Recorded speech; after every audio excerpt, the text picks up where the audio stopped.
And we're back. I'm joined now by Professor Melanie Dybvig from the University of Houston, and she's going to talk to us about solar flares. Thanks for being with us, Melanie. Well, great to be here. Good. Glad to finally be on the show. Yeah, well, we got a month left, so I'm glad we could squeeze you in. Anyways, so we saw that commercial on solar flares. They look pretty terrifying.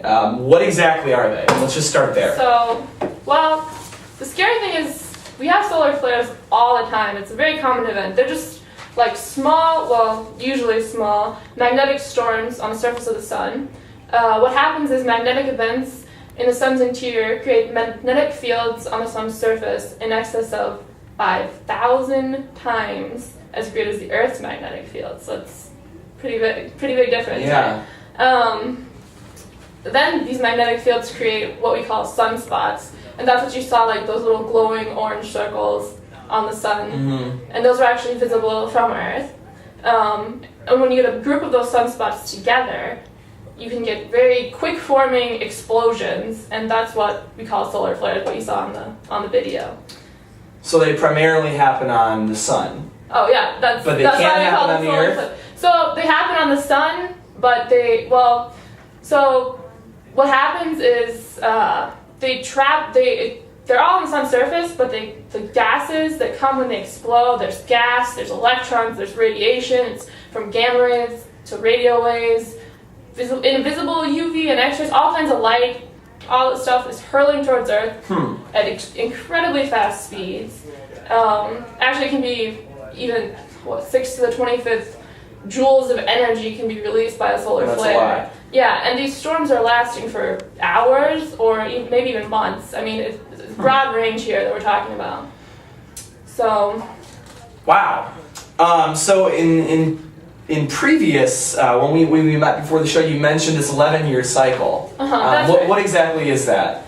So the intensity and the number of solar flares is based on how many sunspots there are. To get a solar flare, we need a couple sunspots in combination, and every 11 years, the number of sunspots on the sun varies. Actually, this year was supposed to be the solar 2010? maximum. 2012, actually, that's right.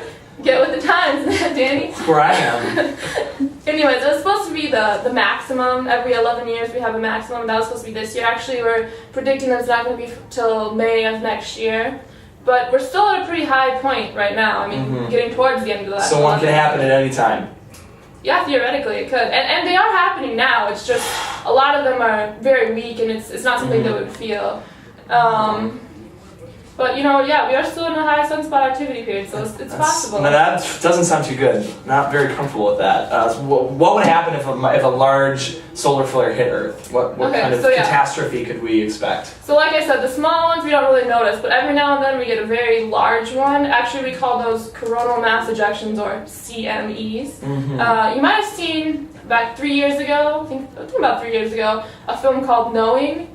There was this, who was the main actor in that? Maybe That's a good question. Nicolas Cage, maybe? I don't know. I think that's it was Nicolas Cage, yes. Yeah, anyways. It was a horrible movie. It was. And unrealistic too, because the solar flare in that actually vaporized the ozone layer and destroyed all life on Earth. Now that's not going to happen. Oh, okay, well, thank God. But before you get too feeling too safe there are some pretty bad effects that can happen. Starting with the fact that, we're getting all kinds of radiation hurled at Earth at light speed.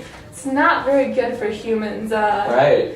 Yeah, you're going to see increases in cancer, you're going to see other life-threatening health conditions developing. So will this happen over a period of one day, or could it be... Cancer's not going to develop overnight, but there are some immediate problems that you can see. So, we're a society completely reliant on technology. Yes. And CMEs do not play well with modern technology. Okay, in what ways? So first, satellites, like the ones that assist in providing GPS, cellular and internet services, like all kinds of stuff that we're using on a daily basis, those can be damaged by the increased atmospheric friction created during a solar storm. Okay. And more than that, the high energy electrons, I said all that stuff is hurling towards Earth.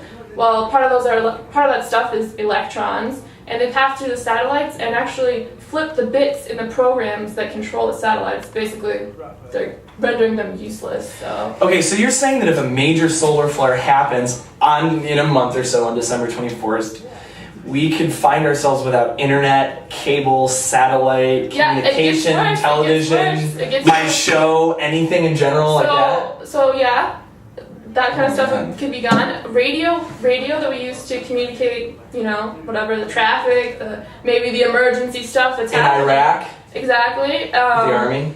Solar flares can actually ionize in the atmosphere and they block radio waves. So say goodbye to radio.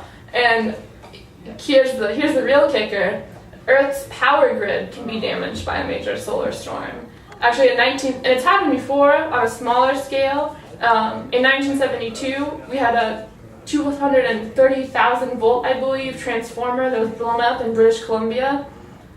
Yeah, up north, and it was because of a solar flare. And in 1989, we had another solar storm, and there was once again in Canada, Quebec, a power blackout. So it's possible for all this stuff to happen. It has happened in North America, so it's a very real possibility. And Wow.